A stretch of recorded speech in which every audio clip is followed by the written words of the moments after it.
Hi అండి, welcome to our channel. ఈరోజు మన వీడియోలో మీ అందరికీ ఉపయోగపడే కొన్ని కిచెన్ టిప్స్ షేర్ చేస్తాను. వీడియో పూర్తిగా చూసిన తర్వాత మీకు ఏ టిప్ బాగా అనిపించింది, ఏది బాగా యూస్ఫుల్ అవుతుంది అనుకుంటున్నారో నాకు కామెంట్ సెక్షన్లో తప్పకుండా షేర్ చేయండి. సో లేట్ చేయకుండా వీడియోని మనం స్టార్ట్ చేసేద్దాం. ఫస్ట్ టిప్ ఏంటంటే, మనం ఒక్కొక్కసారి కందిపప్పు, మినప్పప్పు అంటే పప్పు దినుసులు ఎక్కువగా తెచ్చుకొని స్టోర్ చేసి పెట్టుకుంటాం కదండి. ఒక 5 కేజీలనో 6 కేజీలనో కొందరైతే 6 నెలలకి తెచ్చుకొని పెట్టుకుంటూ ఉంటారు. సో పూర్వం అయితే మీరు సంవత్సరానికి తెచ్చి పెట్టుకున్నా కూడా అవి నిల్వ ఉండేవి. కానీ ఇప్పుడు మీరు ఒక కేజీ పప్పు తెచ్చుకున్నా కూడా అది నిల్వ ఉండడం చాలా కష్టమైపోతుంది. సో అలా మీరు తెచ్చుకున్నటువంటి పప్పు దినుసులు ఏవైనా కానివ్వండి, కందిపప్పు అయినా, మినపప్పు అయినా, శనగపప్పు ఏదైనా కానివ్వండి, అది ఎక్కువ రోజులు నిల్వ ఉండాలంటే దాంట్లో మీరు 2 నుంచి 3 ఎండుమిర్చి వేసేసి, ఇక్కడ నేను వీడియోలో చూపిస్తున్న విధంగా పప్పు మధ్యలో పెట్టేసి మూత అనేది గట్టిగా పెట్టేసుకోండి. ఇలా చేసినట్లయితే మీ పప్పు దినుసులు అనేవి ఎన్ని నెలలైనా సరే నిల్వ ఉంటాయండి. అలాగే ఇక్కడ ఇంకొక చిన్న టిప్ ఏంటంటే, చాలామంది ఏం చేస్తారంటే వంట చేసేటప్పుడు అదే చేత్తో పప్పుని తీసేస్తూ ఉంటారు. ఇక్కడ నేను వీడియోలో ఎలా చూపిస్తున్నాను అదే విధంగా తీసేస్తూ ఉంటారు. సో ఇన్కేస్ మన చేతిని ఏదైనా కొంచెం తడున్నా కూడా తడి తగిలి పప్పు కూడా పాడైపోతుందండి. ఇది కూడా ఒక మెయిన్ రీజన్ అనమాట పప్పులు అనేవి పాడైపోవడానికి. సో మీరేం చేస్తారంటే దాంట్లో ఒక చిన్న గ్లాస్ అనేది మెయింటైన్ చేయండి. ఈ గ్లాస్ మెయింటైన్ చేయడం వల్ల 2 యూజెస్ ఉన్నాయి. ఫస్ట్ వన్ వచ్చేసి మన చెయ్యి అనేది తగలదు, సో తడి తగిలే అవకాశం ఉండదు. ఇంకొకటి ఏంటంటే, మోస్ట్లీ మనం ఇంట్లో ఎన్ని మెంబర్స్ ఉంటామో దానికి తగ్గట్టుగానే మనము పప్పు అనేది వేసుకుంటూ ఉంటాము. సో దాన్ని బట్టి మీరు ఏ సైజ్ గ్లాస్ అయితే సరిపోతుందో ఆ గ్లాస్ వేసుకున్నారనుకోండి, సో ఎంత పప్పు వేయాలి, ఎంత పప్పు వండాలి అనే కన్ఫ్యూజన్ అనేది ఉండదు. సో ఈజీగా మీకు పని అయిపోతుంది. సో డబుల్ బెనిఫిట్ అనమాట. నెక్స్ట్ టిప్ ఏంటంటే, ఇది మీ కిచెన్ క్లీన్గా ఉండడానికి ఉపయోగపడుతుందండి. ఏంటంటే కిచెన్ దగ్గర మనం సామాన్లు అవన్నీ క్లీన్ చేస్తూ ఉంటాం కదా. సో అలాంటప్పుడు షింక్ దగ్గర ఖచ్చితంగా మీరు ఒక డోర్ మ్యాట్ అనేది, లేకపోతే ఏదైనా క్లాత్ కానివ్వండి, ఏదో ఒకటి వేసుకోవాలి. వేసుకున్నప్పుడు ఏంటంటే వాటర్ ఏవైనా కింద కారినా కూడా ఆ డోర్ మ్యాట్ అనేది అబ్జర్వ్ చేసేస్తుంది. సో దానివల్ల ఆ ప్లేస్ అనేది మీకు తడిగా అవ్వకుండా ఉంటుందండి.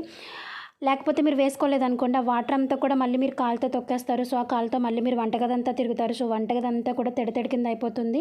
సో అలా జరగకుండా మీరు షింక్ దగ్గర ఖచ్చితంగా ఒక డోర్ మ్యాట్ అనేది మెయింటైన్ చేశారంటే కనుక మీ కిచెన్ అనేది క్లీన్గా ఉంటుంది. అదేవిధంగా మనకి అస్తమానం కాలికి తడి తగిలిన ఫీలింగ్ కూడా ఉండదు. నెక్స్ట్ టిప్ ఏంటంటే, మనం ఇలాంటి చాపర్స్ యూస్ చేస్తూ ఉంటాం కదా ఇంట్లో. కొన్ని రోజులు అయిన తర్వాత అది పదును అనేది తగ్గిపోతుందండి. మనం ఏదైనా చాప్ చేసినా కూడా సరిగ్గా అవ్వదు. సో ఇంట్లోనే మనం దీనికి పదును పెట్టుకోవాలని అంటే కనుక, నేను ఇక్కడ చూపిస్తున్నాను కదా, ఇలాంటి కప్స్ అందరి ఇళ్ళలోనూ ఉంటూనే ఉంటాయి. సో ఈ కప్ తోటి నేను ఇక్కడ వీడియోలో ఎలా అయితే చూపిస్తున్నానో అదే విధంగా మీరు రబ్ చేయండి. ఒక 5 నిమిషాలు 10 నిమిషాలు చేసినట్లయితే కనుక అది ఈజీగా మీకు షార్ప్గా తయారైపోతుందండి. సో ఎప్పుడైతే మీకు షార్ప్నెస్ తగ్గింది అనిపిస్తుందో, సో అలాంటప్పుడు మీరు ఇలా చేసుకోవచ్చు. నెక్స్ట్ టిప్ ఏంటంటే, ఇలాంటి టీ గ్లాసెస్ ఉంటాయి కదండి. టీ గ్లాసెస్ అడుగున టీ మరకలు పడిపోతూ ఉంటాయి. ఎంత క్లీన్ చేసినా కూడా క్లీన్ అవ్వవు అనమాట. చూస్తున్నారు కదా, కెమెరా అంత అబ్జర్వ్ చేయట్లేదు ఎందుకంటే అంత ఎక్కువ టీ మరకలు లేవు. సో లైట్గా కనిపిస్తుంది చూసారా. సో ఆ టీ మరకలు అనేవి క్లీన్ అవ్వడానికి ఇక్కడ ఒక మంచి టిప్ చెప్తానండి. గ్లాస్ అనే కాదు, మీకు ఏమైనా బౌల్స్ కానివ్వండి, లేకపోతే ఏదైనా పడిందంటే కనుక ఈ చిన్న టిప్ మీరు యూస్ చేస్తే కనుక మొత్తం కంప్లీట్గా క్లియర్గా ఉంటుంది. ఇక్కడ నేను వైట్ వెనిగర్ తీసుకున్నానండి, సింథటిక్ వెనిగర్ అంటారు కదా. సో ఇది బాటిల్ వచ్చేసి 45 రూపీస్. ఇది ఒక్క బాటిల్ తెచ్చి పెట్టుకున్నారంటే మీకు చాలా యూజెస్ ఉంటాయి. సో ఎక్కడైతే మీకు ఆ టీ మరక అనేది ఉందో దాంట్లో మీరు కొద్దిగా వేసుకోండి. నేను ఆల్రెడీ మూత ఓపెన్ చేస్తున్నప్పుడే కొంచెం పడిపోయింది, సో అందుకే నేను ఇంకా వేయలేదు. సో వేసేసి దాని తర్వాత నార్మల్ సోప్తో వాష్ చేసేయండి. వాష్ చేస్తున్నప్పుడు నార్మల్గా క్లీన్ అయిపోతుంది అది. మీరు ఇంకా ఎక్కువ దాన్ని ప్రెజర్ ఏం పెట్టిన అవసరం లేదు. నార్మల్గా సోప్తో ఎలా అయితే వాష్ చేస్తారో అలా వాష్ చేసేసినట్లయితే క్లియర్ అయిపోతుంది. ఈ టిప్ అనేది మీలో చాలామందికి ఉపయోగపడుతుందండి. ఎందుకంటే టీ మరకలు గ్లాసెస్ అనే కాదు, ఏదైనా స్టీల్ బౌల్స్ మీద దేనో దాని మీద ఉంటూ ఉంటాయి కదా. సో వాటికి చాలా బాగా ఉపయోగపడుతుంది. చూస్తున్నారు కదా, మనం క్లీన్ చేస్తున్నప్పుడే క్లీన్ అయిపోతుంది. సో ఇలా సోప్తో క్లీన్ చేసుకున్న తర్వాత నార్మల్ వాటర్తో వాష్ చేసేయండి. నెక్స్ట్ టిప్ ఏంటంటే, మన ఇళ్ళల్లో ఇలాంటి గ్లాసెస్ లేకపోతే కప్స్ ఉంటాయి కదండి. సో అవి కొన్ని రోజులు పోయిన తర్వాత ఆ షైన్ అనేది తగ్గిపోతుంది. అంటే ఫర్ ఎగ్జాంపుల్ దీంట్లో వాటర్ వేసాను చూసారా, బయటకు అంత నీట్గా ఏం కనిపించట్లేదు, కొద్దిగా మసకగా అలా కనిపిస్తూ ఉంది. సో అలా కాకుండా కొన్నప్పుడు ఏ విధంగా అయితే ఉందో ఆ విధంగా తయారవ్వాలంటే ఇలాంటి స్క్రబ్బర్ ఒకటి తీసుకోండి. స్క్రబ్బర్ తీసుకుని దీని మీద కొంచెం వెనిగర్ వేసుకోండి. కొద్దిగా ఒక 1/2 టేబుల్ స్పూన్ అయితే సరిపోతుంది. మీకు ఇంకా ఎక్కువ క్లీన్ చేయాలనుకుంటే ఇంకా ఎక్కువ వేసుకోవచ్చు. సో వేసుకున్న తర్వాత నార్మల్గా ఎలా అయితే వాష్ చేస్తారో అలా వాష్ చేసేయండి. వాష్ చేసిన తర్వాత మీరు వాటర్ వేసి చూడండి ఎంత డిఫరెంట్ ఉంటుందో. కొన్నప్పుడు ఎలా అయితే క్లియర్గా కనిపిస్తాయి మనకు దాంట్లో వాటర్ వేయగానే, సో అలా కనిపిస్తుందనమాట. అవి షైన్గా తయారవుతాయి. బయట నుంచి చూడడానికి కూడా లుక్ బాగుంటుంది. కొన్ని రోజులు అయిపోయిన తర్వాత అవి డల్గా అయిపోతాయి కదా, సో ఆ డల్నెస్ అంతా కూడా తగ్గిపోతుంది. చూసారా, మీకు ముందుకిను తర్వాత క్లీన్ చేసిన దానికి చాలా డిఫరెంట్ ఉంటుందండి. ఇందులో మీకు వాటర్ వేసి చూపిస్తాను చూడండి. ఫస్ట్ వేసిన దానికి ఇప్పటికి చాలా డిఫరెంట్ ఉంటుంది. చూసారా, వాటర్ అనేది ఎంత క్లియర్గా కనిపిస్తుందో, నీట్గా ఉందన్నమాట. సో ఇది మీ టిప్ బాగా ఉపయోగపడుతుంది. నెక్స్ట్ టిప్ ఏంటంటే, దీని రిలేటెడ్ ఆల్రెడీ నేను ప్రీవియస్ వీడియోలో ఒక టిప్ షేర్ చేసుకున్నానండి. అండ్ ప్రీవియస్ వీడియోస్ కూడా కిచెన్ టిప్స్ ఉన్నాయి, ఒకవేళ మీరు కావాలంటే ఒకసారి చెక్ చేసుకోవచ్చు.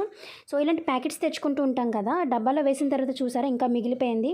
సో అలాంటప్పుడు దీనికి మనం ఏం చేస్తామంటే, నార్మల్గా దీన్ని ఇలా ఫోల్డ్ చేసి పిన్స్ కొట్టేస్తూ ఉంటాము. సో దీనివల్ల మనకి మైనస్ ఏంటంటే, ఎటు నుంచైనా లోపలికి గాలి వెళ్ళే అవకాశం ఉంది.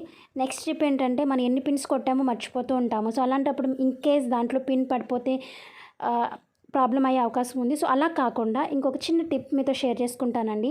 ఒక క్యాండిల్ వెలిగించి, నేను ఇక్కడ ఎలా అయితే వీడియోలో చూపిస్తున్నానో అలా మీరు చేసి జస్ట్ ఇలా మీ 2 వేళ్ళతోటి ట్యాప్ చేశారనుకోండి, మొత్తం అలా 2 కూడా అటాచ్ అయిపోతాయి. ఈ టిప్ కూడా మీ అందరికీ ఉపయోగపడుతుందని అనుకుంటున్నానండి. ఎందుకంటే ఫర్ ఎగ్జాంపుల్ మన ఇంట్లో ఒక్కొక్కసారి ఫంక్షన్స్ జరుగుతూ ఉంటాయి కదా. సో ఈ మధ్య ఏంటంటే పసుపు కుంకాలు లేకపోతే ఏమైనా సంథింగ్ ఏదైనా ఇంట్లో జరిగినప్పుడు ప్యాకెట్స్ అనేవి ఇంట్లోనే ప్యాక్ చేసేస్తూ ఉన్నారు. సో అలాంటప్పుడు పిన్స్ కొట్టే పని లేకుండా ఒక క్యాండిల్ వెలిగించుకున్నారంటే ఇలా మనం ఈజీగా ప్యాక్ చేసేసుకోవచ్చు. మన లోకల్ స్టోర్స్లో కూడా చూడండి ప్యాకెట్స్ ఫుడ్స్ అమ్ముతారు కదా, సో వాళ్ళు ఇలానే దాన్ని అటాచ్ చేస్తూ ఉంటారు. సో ఈ టిప్ కూడా మీ అందరికీ ఉపయోగపడిందని అనుకుంటున్నానండి. అండ్ ఈరోజు వీడియో మీ అందరికీ నచ్చిందని అనుకుంటున్నాను. ఈ టిప్స్ అన్నీ కూడా మీకు ఉపయోగపడుతున్నాయని అనుకుంటున్నాను. నేను మళ్ళీ నెక్స్ట్ వీడియోతో కలుస్తానండి. ఈ వీడియో కనుక మీకు నచ్చినట్లయితే like, share, subscribe. Bye bye.